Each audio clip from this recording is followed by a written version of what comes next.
Good morning students. आज हम लोग संस्कृत व्याकरण में रस का अध्ययन करेंगे। रस रस जिसका शाब्दिक अर्थ होता है आनंद।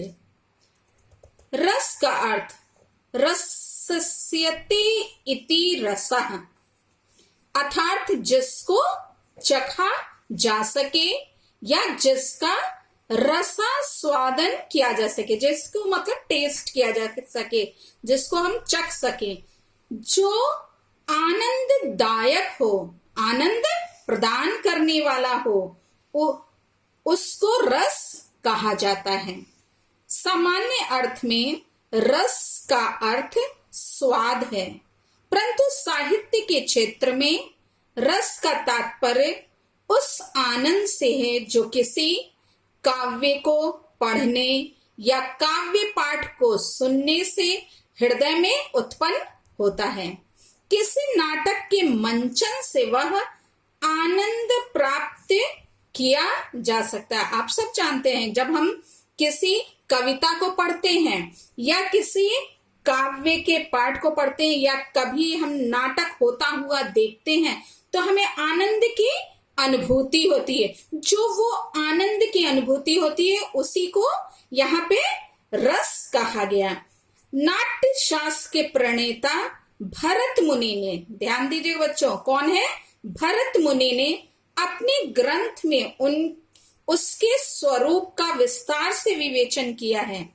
रस निष्पत्ति के विषय में उनका यह सूत्र विभाव, अनुभाव, व्यभिचारी, संयोदार्द्रस निष्पत्ति, इसका आशय है कि विभाव, अनुभाव, व्यभिचारी भाव, संचारी भाव के संयोग से रस यानी आनंद की अनुभूति होती है। मतलब कि इन चार तत्वों का होना आवश्यक है। वो कौन से हैं? विभाव, अनुभाव, व्यभिचारी भाव और संचारी भाव। इस प्रकार किसी कविता के पढ़ने या किसी काव्य पाठ के सुनने या किसी अभिनय आदि को देखने से जिस आनंद की अनुभूति होती है उसको रस कहते हैं। इस आनंद यानी रस को काव्य की आत्मा कहा जाता है। क्या कहा जाता है बच्चों? काव्य की आत्मा। जिस प्रकार से किसी व्यक्ति के शरीर से क्या है, आत्मा को अलग कर दिया जाए तो वो शरीर क्या हो जाता है? निष्प्राण हो जाता है।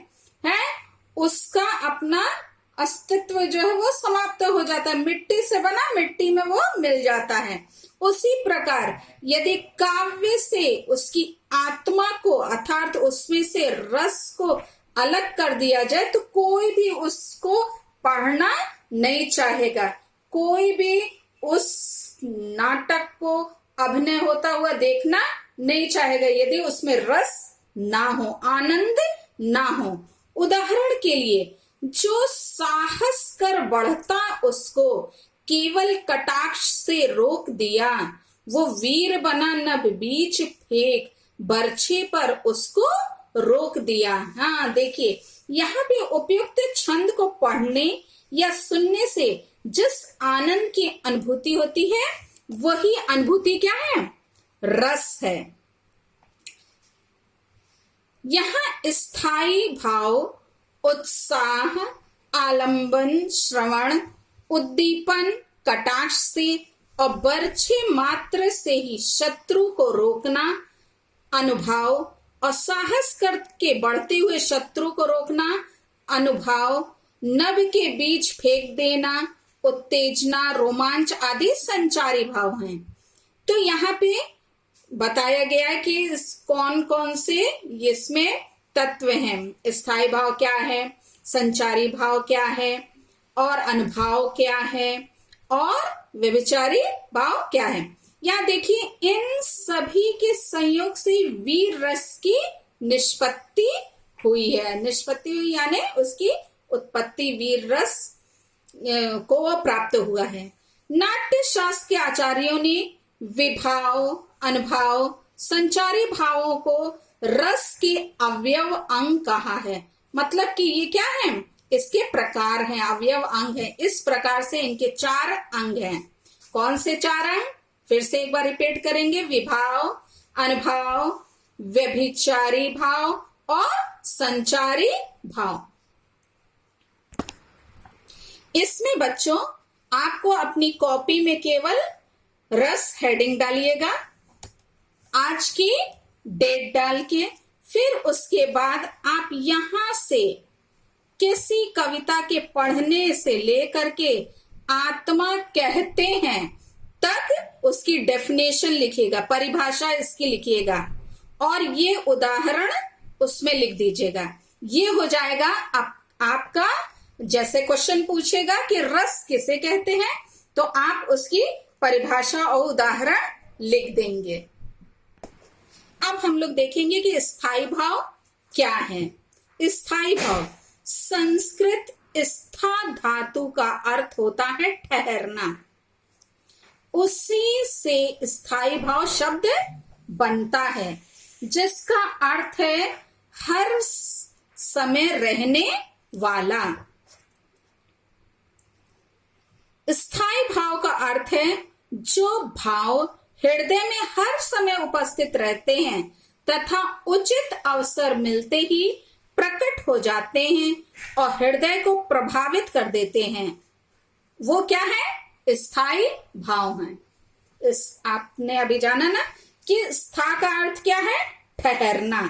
तो ये जो है स्थायी भाव हमेशा हर व्यक्ति के हृदय में उपस्थित रहता है और समय मिलते ही वो क्या हो जाता है, प्रकट हो जाता है। जैसे हम किसी दुखी व्यक्ति को देखते हैं तो हम भी दुखी हो जाते हैं।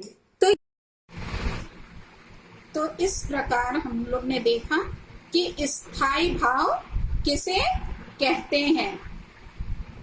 ये पहला जो है ये रस का पहला अंग है।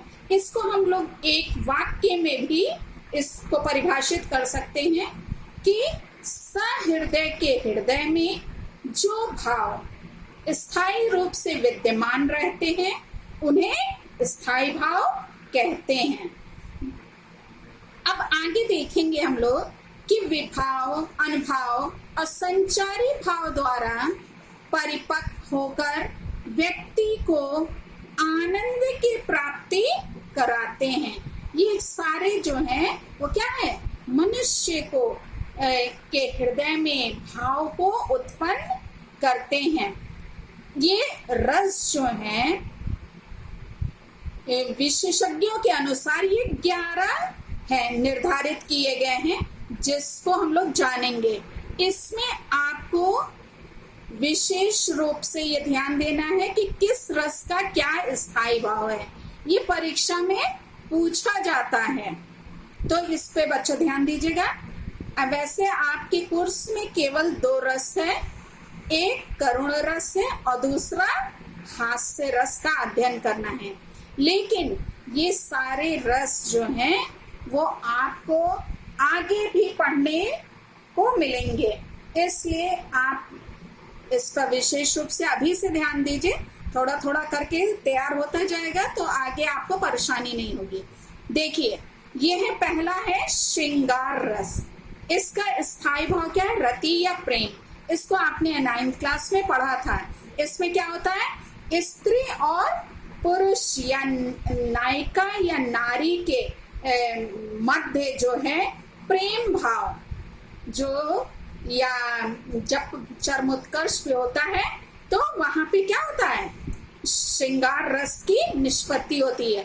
अर्थात ये जो है कहना चाहिए कि श्रृंगार रस में क्या होता है, स्त्री पुरुष के मध्य प्रेम भाव और आकर्षण का जहां पे वर्णन हो, जिस काव्य में उस वहां पे क्या होगा, श्रृंगार रस का। आपने 9th क्लास में पढ़ा था कि इसके 2 क्या है, उसे 2 भागों में बांटा गया श्रृंगार रस को। एक था संयोग श्रृंगार और दूसरा था वियोग श्रृंगार, जिसके उदाहरण भी आपने पढ़े थे। तो इस पहले में क्या था, संयोग में जबकि इसमें मिलन का वर्णन था। और वियोग में क्या था, नायक और नायिका के बिछुड़ने का जहां वर्णन हो वहां वियोग श्रृंगार। तो ये आपने अध्ययन कर लिया है। हम लोग आपकी करुण रस पढ़ेंगे। इसका स्थायी भाव है शोक। ये कब उत्पन्न होता है, जब क्या होता है, किसी भी व्यक्ति की, आपके प्रिय व्यक्ति की मृत्यु हो जाए या आपकी कोई प्रिय वस्तु नष्ट हो जाए, तो उसके कारण जो आपको शोक या दुख उत्पन्न होता है, उसका भाव जो उत्पन्न होता है, तो वहां पे क्या है, करुण रस की निष्पत्ति होती है। देखिए यहाँ लिखा है, अभीष्ट प्रिय स्त्री पुत्र आदि के वियोग के कारण शोक या दुख का भाव प्रकट होना, तो वहां पे क्या होता है, करुण रस होता है। अब नेक्स्ट है तीसरा, शांत रस। इसका स्थायी भाव है निर्वेद। संसार के प्रति वैराग्य भाव या उदासीनता की भावना का उत्पन्न होना। मतलब कि ये साधु सन्यासियों द्वारा स्वीकार किया गया है, क्योंकि वही लोग जो है क्या है, संसार से वैराग्य धारण करते हैं। मतलब कि सांसारिक मोह माया को वो त्याग करके अपना जीवन जो है वो ईश्वर भक्ति में लगाते हैं। मतलब संसार के प्रति उनकी उदासीनता की भावना वहां जागृत होती, तो वहां क्या होता है, शांत रस। वहां मतलब ईर्ष्या द्वेष दुख सुख दुख ये सब का भाव क्या हो जाता है, समाप्त हो जाता है। यहाँ पे लिखा है, नेक्स्ट है फोर्थ, रौद्र रस, जिसका स्थायी भाव है क्रोध। किसी कार्य की असफलता या शत्रु द्वारा अपमानित होने से उत्पन्न रौद्रता की भावना।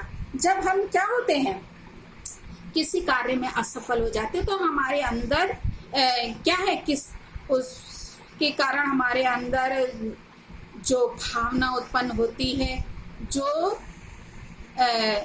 अपमानित होने के कारण जो क्रोध उत्पन्न होता है, उसी को क्या बोलते हैं, वहां पे रौद्र रस की निष्पत्ति होती। आगे है वीर रस। आप ये इसका अध्ययन 9th में किए हैं। वीरता से संबंधित प्रसन्नता की भावना का उदय, उत्साह जिसका स्थायी भाव है, आप सब जानते हैं। और इसमें आप लोग ने उदाहरण पढ़ा था, चढ़ चेतक पर तलवार उठा करता था बोतल पानी को, राणा प्रताप से काट काट करता था सफल जवानी को। देखिए इसके आगे है 6th वाला, वो है हास्य रस, जिसका हम लोग आपकी अध्ययन करेंगे। इसका स्थायी भाव है हास्यास्पद व्यक्ति या वस्तु को देखकर हास परिहास का भाव उत्पन्न होना। हाँ, जब हम किसी विकृत आकृति को देखते हैं या किसी विचित्र वेशभूषा को देखते हैं, तो उसको हमको देखने पर हंसी आती है। मतलब कि वहां पे हास्य रस की निष्पत्ति होती है। हमारे हृदय में जो स्थित स्थायी भाव है वो जागृत हो जाता है, वो उत्पन्न हो जाता है, और हम क्या है, खिलखिला करके उस पे हंस उठते हैं। तो वहां पे क्या होता है, हास्य रस होता है। देखिए नेक्स्ट है 7th, भयानक रस। इसका स्थायी भाव है भय। भयंकर प्राणियों अथवा वस्तुओं को देखकर या कल्पना मात्र से डर का भाव उत्पन्न होना। जैसे सर्प इत्यादि को देख करके क्या होना, या शेर को सामने अचानक से देखकर क्या है, हमारे अंदर भय उत्पन्न होता है। तो वहां क्या है, भयानक रस है। विभत्स रस यानी घृणा या जुगुप्सा, किसी घिनौनी वस्तु या व्यक्ति को देखकर मन में घृणा का भाव उत्पन्न होना। बच्चों ये ढेर सारे जो रस हैं, बाकी वो बड़ी क्लास में आपको अध्ययन करना पड़ेगा जब आप 1st ईयर 2nd ईयर में जाएंगे। तो इन सब का स्थायी भाव आप अपनी फेयर कॉपी में लिखिएगा। बस केवल रस का नाम लिखिए और उसका स्थायी भाव लिख करके उसको रट लीजिएगा। देखिए नेक्स्ट है 9वां, अद्भुत रस, जिसका स्थायी भाव है विस्मय या आश्चर्य। किसी अभूतपूर्व व्यक्ति या वस्तु को देखकर सुखद या दुखद आश्चर्य का उत्पन्न होना। फिर वात्सल्य रस है, वात्सल्यता स्नेह माता पिता का संतान के प्रति प्रेम भाव, वात्सल्यता का भाव है। फिर है भक्ति रस, देवताओं अथवा भगवान के प्रति अनुराग, यानी ईश्वर के प्रति हृदय में उत्पन्न प्रेम की भक्ति भाव, उत्पन्न प्रेम ही भक्ति भाव होता है। मतलब यहाँ बताया गया है कि जब हम ईश्वर से प्रेम करते हैं तो वो, या उसका वर्णन कहीं हमको काव्य में मिलता है तो वहां क्या होगा, भक्ति रस होगा। बच्चों ये सारे रस इसलिए भी आपको जानना जरूरी है क्योंकि आपको काव्य में जब आप किसी भी पद की या छंद सवय का आप अध्ययन करते हैं तो आपको उसके संदर्भ प्रसंग सहित व्याख्या लिखने के लिए आती है। फिर उसके बाद आपको उसका काव्यगत सौंदर्य लिखने के लिए आता है। तो आपको मालूम होना चाहिए कि कौन रस क्या है, तभी आप उसके आधार पर आप वहां पे रसों का वर्णन कर पाएंगे। तो इस प्रकार से बच्चों हमने जाना कि कुल 11 रस विशेषज्ञों के द्वारा क्या है निर्धारित किए गए हैं, जो ये हैं। अब इसके आगे का हम लोग रस के और अंगों के बारे में अगले वीडियो में अध्ययन करेंगे। Thank you.